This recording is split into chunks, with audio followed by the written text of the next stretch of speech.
Welcome to the Zombie Story Zone, where the darkness of the undead comes to life.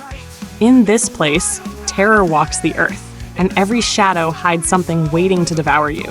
From eerie tales of survival in apocalyptic worlds to spine-chilling encounters with the walking dead, we bring you the stories that will haunt you long after the screen goes dark. But beware, once you enter, there's no escaping the stories that unfold here.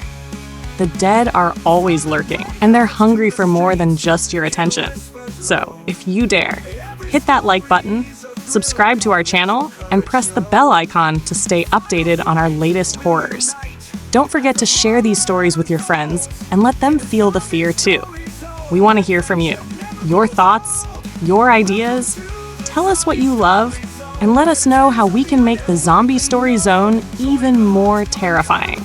Leave your comments below and let us know what you think. After all, the best way to survive in the world of the undead is by sticking together. Or is it? To the streets, hear the whispers low. Every story's a thrill, come and let your courage show. Fight or flight, we'll unite. Under the moon of Egypt. The moon hung full and golden over the Nile, its reflection rippling gently across the water like a silken ribbon. Alexandria, the crown of Egypt, lay quiet under the stars. Torches flickered along the palace walls, casting long shadows over stone courtyards and whispering gardens. Inside the royal chambers, Cleopatra VII, Queen of Egypt, sat by a wide marble window, her silhouette framed by soft candlelight.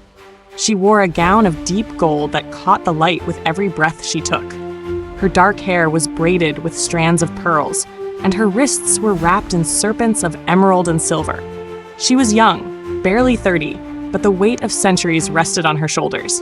Her beauty was legendary, but beauty alone did not hold empires. She had ruled through storms, political games, betrayals, lovers who turned into enemies, and enemies who became tools. But tonight, she felt unease pressing in on her chest like a coiled cobra. A letter sat unopened on the table before her, its seal bearing the eagle of Rome. News had arrived. Marcus Varro, a rising Roman general, was approaching Alexandria with soldiers. He claimed peace. He offered alliance. But Cleopatra had heard that song before. First Julius Caesar, then Mark Antony. Two powerful men, both drawn to her light, both gone, swallowed by Rome's hunger and their own ambition. She had loved them in her own way. She had trusted them just enough. But in the end, trust had teeth. And love, Cleopatra had learned, was a luxury that queens could rarely afford. Now a new man knocked at Egypt's gate, and with him came questions she could not answer. Would Varro offer protection or demand her throne? Would he kneel, or would he conquer? Cleopatra stood and stepped out onto her balcony. The cool breeze kissed her skin, but she did not shiver. Her eyes, lined with dark coal, scanned the horizon. Beyond the city walls, Rome crept closer.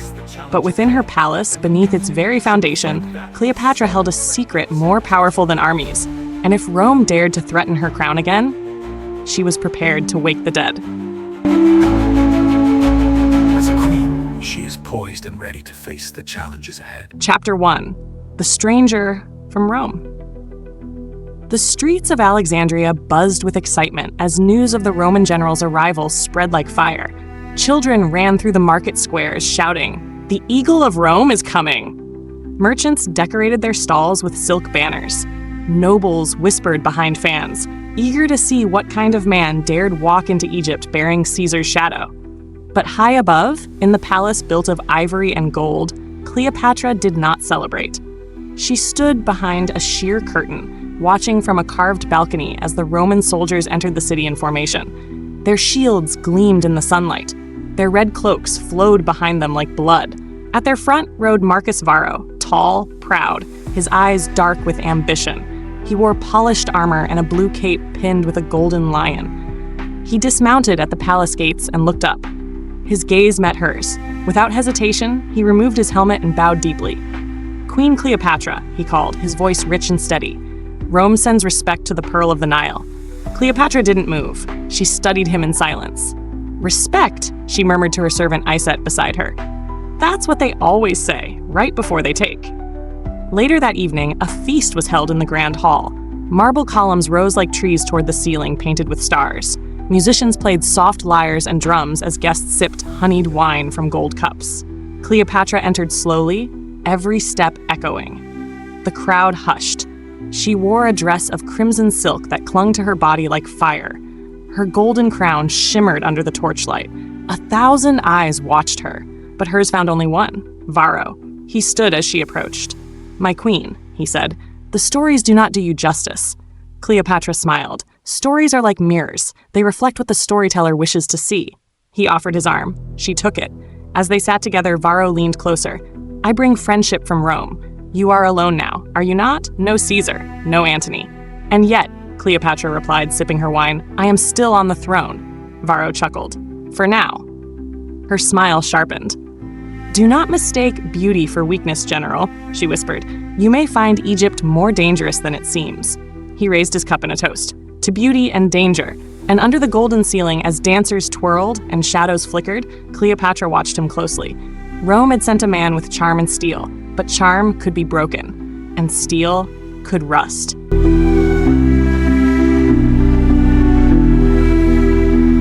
Chapter 2: The Secret Tomb. While Alexandria celebrated the Roman general's arrival with feasts and parades, Cleopatra walked the halls of her palace like a ghost. The music and laughter above were just a mask. Underneath it all, she felt something dangerous growing, a hunger in the air. That night, long after the torches were dimmed and the courtiers had stumbled off to their silk beds, Cleopatra slipped away. She wore a simple cloak, dark as the Nile at midnight.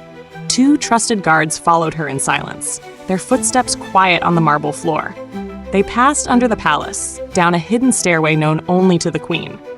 Deep beneath the foundation of the palace was a place the world had forgotten. The Hall of Shadows. No one dared to go there but Cleopatra. The air was cold and still. The walls were carved with strange symbols, ancient words from before the pyramids. Faded murals of gods with jackal heads and serpent eyes looked down at them. The scent of incense and something older, dust, decay, secrets, filled the air. In the center of the room sat a black altar made of onyx. Upon it lay a jewel the size of a heart, dark and pulsing faintly.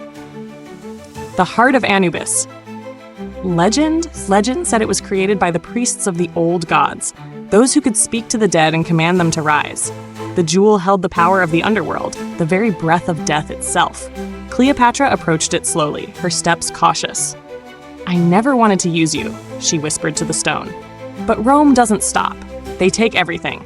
Our gold, our gods, our pride." She reached out, but stopped short of touching it. "I fear what I would become." Behind her, Iset, the loyal servant who had followed Cleopatra since girlhood, stepped forward carefully. "Your Majesty, the old stories say the heart demands blood." Cleopatra nodded slowly. "Blood is the price of power." She turned to her guards. "Leave us." Once alone, she stood before the altar in silence. Then she drew a tiny dagger from her robe, carved from ivory and tipped in obsidian. With one swift cut across her palm, crimson drops fell onto the heart of Anubis. The jewel glowed. Just faintly. The murals on the walls seemed to ripple. The air grew colder. Whispers rose from the darkness. They had no voice, no shape, only feeling. "Raise the dead!" The shadows seemed to hiss, and the living will obey. Cleopatra staggered back, her breath quickening. Not yet, she told herself. Not yet. But if Varro betrayed her, if her people were threatened, she would return to this place, and when she did, even the gods would tremble.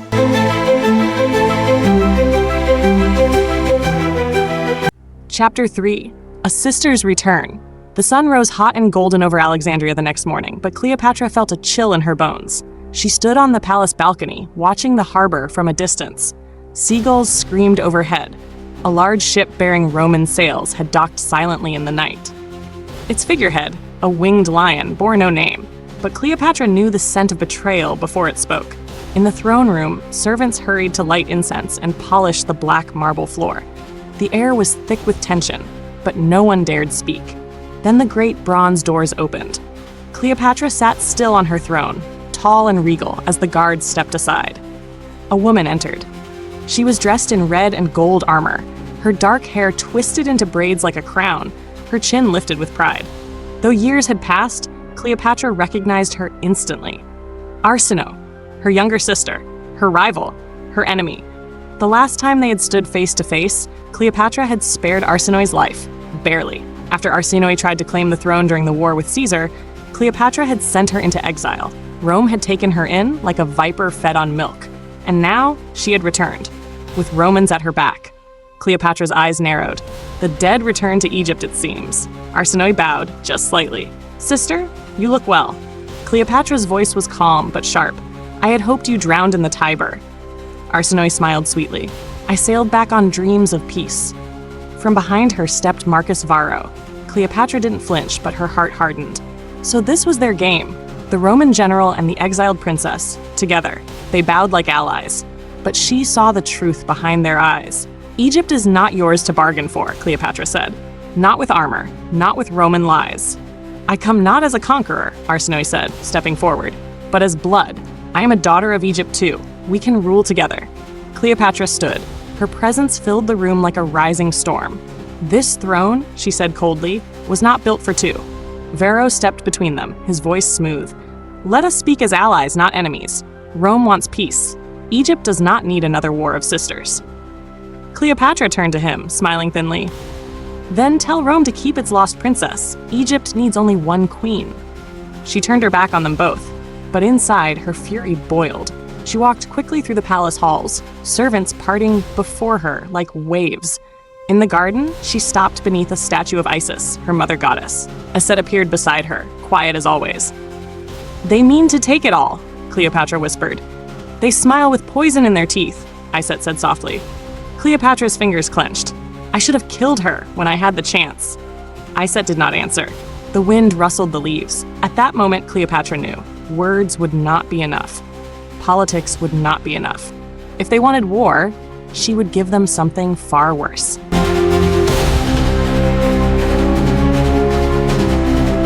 Chapter 4: The Dance of Deceit. The next days were filled with whispers. Cleopatra stayed in her chambers, avoiding her court, while the presence of Marcus Varro and his Roman soldiers grew more undeniable. The tension in the palace was thick, like the humidity before a storm. The nobles, once loyal to her, now looked toward the Roman general with curious eyes. Even her trusted advisors began to whisper behind closed doors. They said Varro brought promises of power. They said Rome had great things in store for Egypt. Cleopatra knew better. Varro's eyes glimmered with ambition. He moved through the palace like a lion watching the weak, waiting to strike. His charm could bend the court to his will. He had already begun to sway some of her generals, convincing them that a Roman alliance would mean wealth and protection for Egypt. But Cleopatra had seen this before. She had seen men like Varro smile with honeyed words and then turn their backs to her when it suited them. Her court was divided. The truth was clear. Rome had its claws in Egypt, and it was only a matter of time before they would demand more. And so, Cleopatra plotted. The grand masquerade ball was set for the night. It would be the perfect distraction. A place where everything could be hidden in plain sight, where allies could slip poison into wine and enemies could be trapped in dance.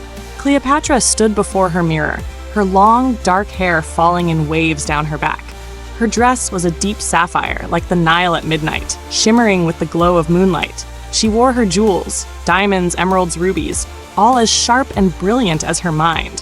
Her reflection stared back at her. A queen, yes. But more than that, a woman scorned, determined to keep her throne. Varro would come tonight. He would dance with her, speak sweet words to her, charm the court with his Roman arrogance. But Cleopatra had no intention of letting him win. Her eyes flicked toward a dark corner of the room. The heart of Anubis, wrapped in a cloth, waited for her to decide if she would use it.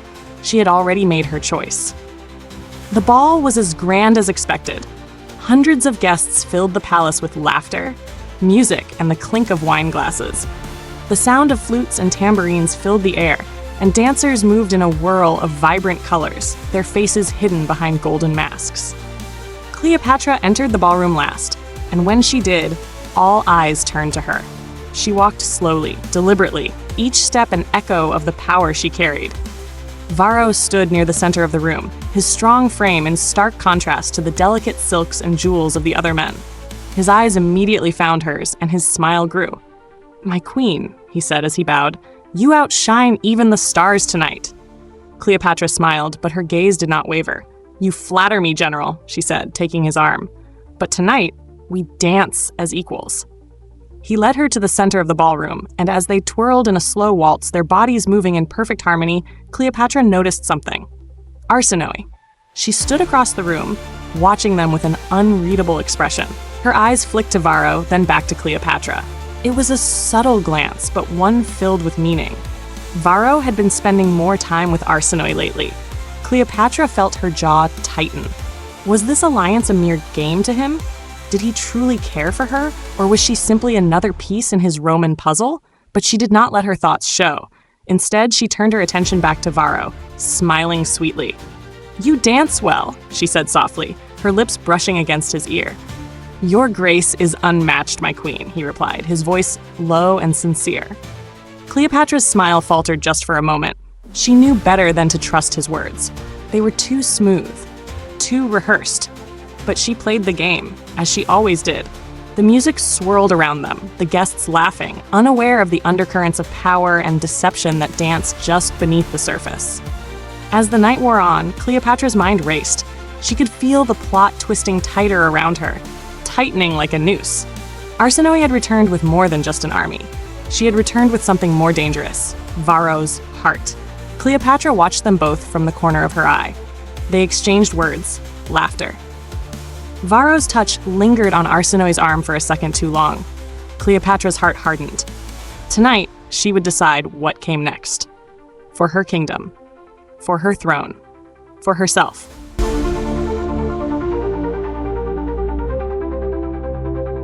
Chapter 5. The Heart of Betrayal. The days after the masquerade ball were filled with shadows. Cleopatra's nights were restless, her mind consumed with thoughts of Varro and Arsinoe. Her sister's return had unsettled her, but it was the way Varro looked at her, the touch of familiarity between them, that kept Cleopatra awake.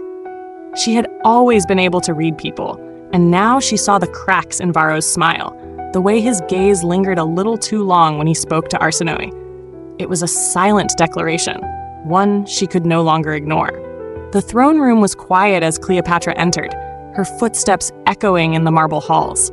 A heavy weight sat on her chest, an uneasy feeling that the world around her was shifting, the very ground beneath her feet crumbling with every passing moment. Her trusted advisor, Ptolemy, stood near the golden pillars, his hands clasped behind his back. He was one of the few who still remained loyal, a man whose loyalty to Cleopatra had never wavered. But even he could sense the tension. "My queen," he greeted, bowing his head in respect. "The city murmurs, Rome is pulling at our borders. The Romans grow bolder with every day that passes." Cleopatra nodded, her eyes narrowing as she glanced at the marble floor. "I know," she said softly. "I feel the pull of Rome like a vice around my throat." Ptolemy hesitated. "And Varro?" Cleopatra's eyes hardened. "He is a wolf in sheep's clothing. I've seen how he watches Arsinoe." The name of her sister left a bitter taste in Cleopatra's mouth. Arsinoe had once been a threat, someone who had wanted to take the throne from her. But now she had become something even more dangerous. A pawn in the game, one who was all too eager to be Rome's puppet. "The Romans are using her," Cleopatra muttered under her breath. "But they do not know what they've awoken. Arsinoe will be their downfall, not mine." She turned to Ptolemy, her voice sharp. "Gather the army. If they want war, they will have it." Before Ptolemy could reply, the heavy doors to the throne room swung open. Cleopatra's heart skipped a beat as Varro entered, flanked by two of his soldiers. He looked as calm as ever, his smile never wavering. "My queen," he said, bowing low, "I trust you have had time to think about our alliance." Cleopatra's lips twisted into a smile that didn't reach her eyes. "I've had much time to think, General, but I am afraid I've come to a decision." Varro's brows furrowed slightly. "And what is that? You speak of peace," Cleopatra said, her voice cold. "But you carry the scent of conquest with you. Rome does not offer peace. Rome demands submission." Varro's eyes flashed, but he quickly masked the anger with a smile.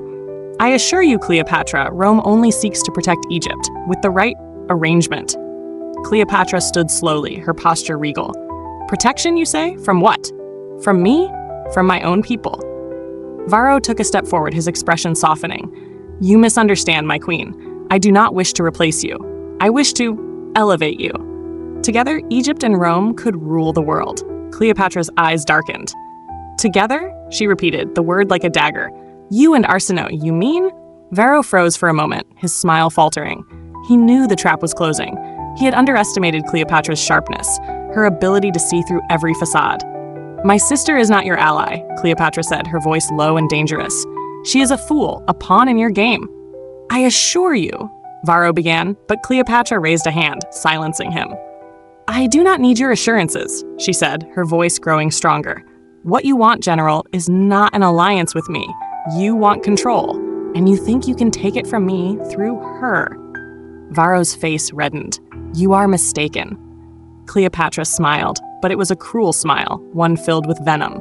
I know you better than you think, Marcus Varro, and I will not let you use my sister to play me for a fool. For a long moment, there was silence between them. The tension crackled in the air like static before a storm. Then Cleopatra spoke again, her voice soft but deadly. If you wish to stand against me, General, then you will meet a fate far worse than you can imagine. Varro's eyes flashed with something dark, something dangerous, but he remained silent. Cleopatra turned away, her heart pounding. She knew what she had to do now. She had already played the first move, and in this game of shadows, the queen always wins.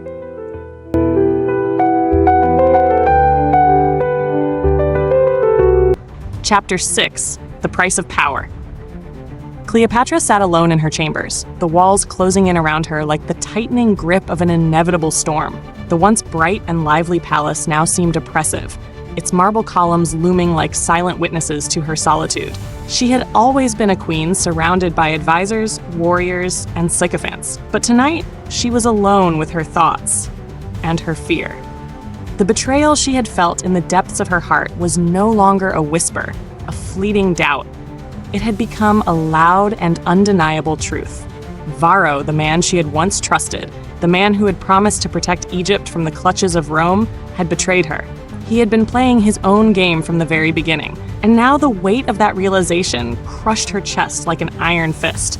Her hand rested on the cold stone of her throne, her fingers tracing the ancient hieroglyphs carved into its surface. The symbols so familiar to her were no longer comforting. They spoke of power, of the gods who had once ruled over Egypt, but now they seemed like reminders of a time long past. A time when Egypt's destiny had been hers to control. The heart of Anubis, that dark and powerful relic she had locked away for safekeeping, called to her from the depths of her mind. It had always been her secret weapon, a tool of unimaginable power that could give her the strength to defend her kingdom. But at what cost? The power it promised came with a price, one she was no longer certain she was willing to pay. Her thoughts turned to Arsinoe, her sister. Cleopatra's lips curled in distaste at the thought of her. Arsinoe had returned to Egypt, but not as an ally. She had come back at the behest of Rome, eager to seize what Cleopatra had worked so hard to build. It was clear now. Arsinoe had never been a true sister to her. She was a pawn in a game much larger than either of them could imagine. Cleopatra rose from her throne, her movements slow and deliberate. She walked to the window, looking out over the city of Alexandria. The fires of rebellion burned in the distance, their glow flickering like the last embers of a dying fire. Egypt was on the brink of ruin, and the Romans were coming. I will not let them take my kingdom, she whispered to the darkness. I will not let them take my people. The time had come to act. The heart of Egypt, her heart, was at stake.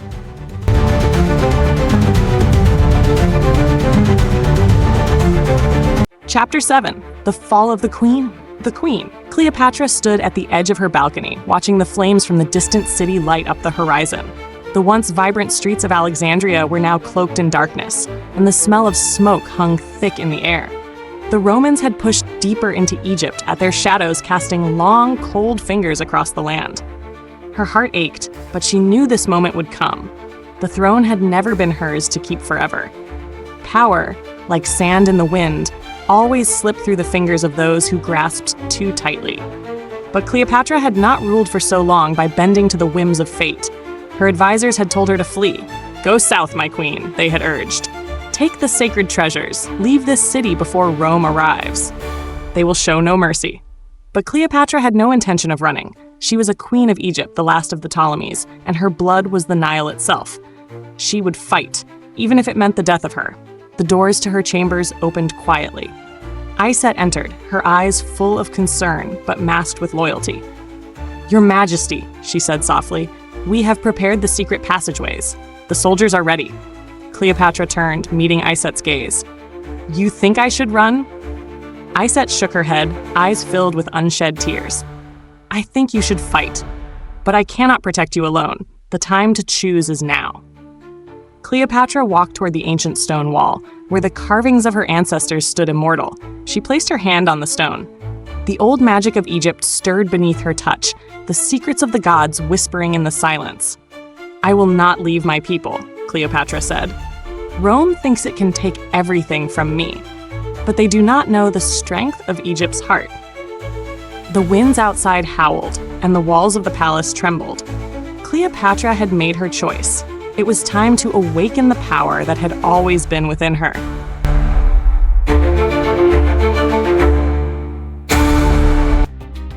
The awakening!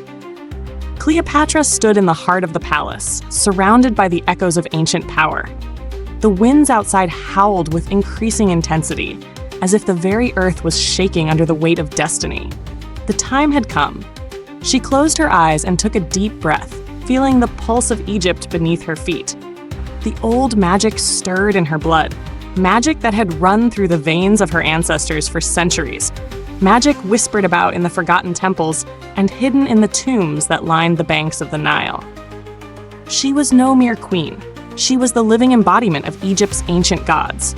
Her fingers brushed the edge of the stone wall, the hieroglyphs pulsing softly beneath her touch. The carvings were more than just symbols. They were keys to a power long lost to time. Cleopatra had always known that her rule was not just political, but mystical. In her blood, she carried the legacy of the gods. And now, with Rome threatening to tear Egypt apart, it was time to awaken the forces that would protect her people, no matter the cost. She turned to Iset, who stood nearby, her face pale but resolute. "Prepare the chamber," Cleopatra commanded, her voice steady. Iset nodded quickly and hurried off, leaving Cleopatra alone with the ancient symbols that had been her inheritance. She had spent years studying them, understanding their meaning, knowing that one day she might need them. But she had always hoped that day would never come. The room was silent, save for the whispers of the wind outside. Cleopatra's heart raced, but she remained calm. Her thoughts turned to the heart of Anubis, the dark jewel that she had placed away for safekeeping. It was said to possess the power to open the gates to the afterlife, to raise the dead, and to summon the forces of darkness. But what would it do to her? To her soul? Could she control it, or would it consume her? She had always believed she was in control of her fate, but the situation had changed. She could feel the weight of Rome bearing down on her, and she realized that to protect Egypt, she would have to make an unimaginable sacrifice. With trembling hands, she unwrapped the cloth that held the heart of Anubis. The jewel seemed to pulse with an energy all its own, a dark, swirling light that flickered like the heartbeat of a long-dead god. Cleopatra's fingers hovered over it for a long moment before she placed her palm on the stone, feeling the surge of power flood through her. Her vision blurred, and for a brief second, the world around her disappeared. The shadows grew thick and heavy, swirling like smoke in the dim light of the chamber. Her body trembled as if some great force was pulling her deeper into the earth itself. And then she heard it, a voice, ancient and deep, echoing through her mind. "You dare awaken the old ones, Cleopatra? You call upon the shadows of the past?" Cleopatra's breath caught in her throat. "I do," she whispered, her voice barely audible. "You are not worthy," the voice hissed. "But your heart is strong. You may yet wield what should never be yours. But remember, child of Egypt, power comes with a price. The gods do not give without taking." Cleopatra clenched her jaw. She had already made her choice. She was no longer the woman who ruled from a throne of gold and marble. She was something more, something greater. If she had to cross into the realm of the dead, to raise armies from the dust, then so be it. "I am Egypt's queen," she said fiercely, her voice steady. "I will not bow. I will not break." The shadows began to swirl faster, and a cold wind swept through the room, making the torches flicker. Cleopatra's heart raced as she felt the ancient power surge within her, thrumming through her veins, filling her with the strength of the gods. But then a sharp pain stabbed through her chest, and she gasped, falling to her knees. The price. She had known it would come. The power was hers, but it had already begun to take its toll. The jewel pulsed, feeding on her life force. Iset rushed in, her eyes wide with fear. "Your Majesty, stop! But Cleopatra shook her head, her eyes burning with a fire of determination. No, it's too late. And as the shadows closed in, her body filled with the power of the gods, Cleopatra knew she had crossed the threshold. There was no going back now. She would summon the dead, and with them, she would bring Rome to its knees.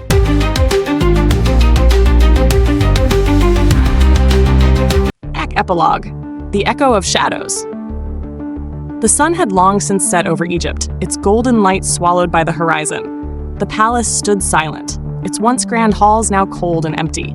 Alexandria was no longer the vibrant city it had once been, its streets now haunted by the whispers of the past. The great queen, the embodiment of Egypt's power, was no more.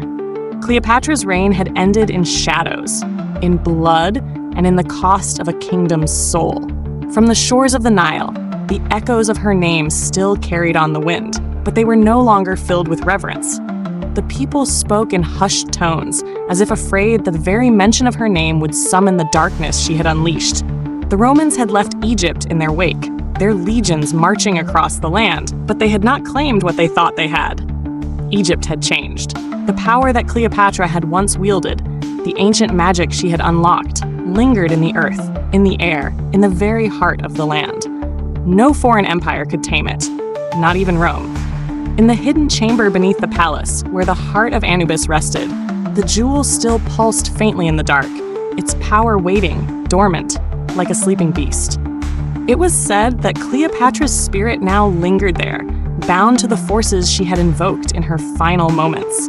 Some believed she had become a goddess, eternal and untouchable. Others whispered that she had become something far darker, something that walked between the realms of the living and the dead. But in the hearts of the people, the memory of Cleopatra lived on. She had been a queen, yes, but she had been more than that. She had been the last true embodiment of Egypt's soul, a soul that no empire could ever truly conquer. And as the Nile flowed on, its waters carrying the whispers of the past, Cleopatra's shadow would remain, forever entwined with the land she had ruled.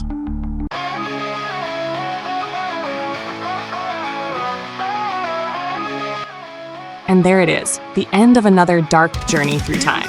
Cleopatra, once a queen of unimaginable power and beauty, has fallen into the shadows, her reign now a ghost of legend. Her story, filled with love, betrayal, and untold secrets, continues to echo through the ages. Thank you for joining me on this thrilling adventure, where history meets the supernatural in a clash of fate. If you enjoyed the tale of Cleopatra, Queen of Shadows, don't forget to hit like, subscribe, and press the bell icon so you never miss an epic story. Share this journey with your friends, and leave a comment letting me know how you felt about Cleopatra's fate, and what other dark tales you'd like to see unfold here on the Zombie Story Zone. We love hearing from you, and your feedback is what helps make this channel even better. Until next time, stay tuned for more thrilling adventures and chilling mysteries. In the Zombie Story Zone, adventure never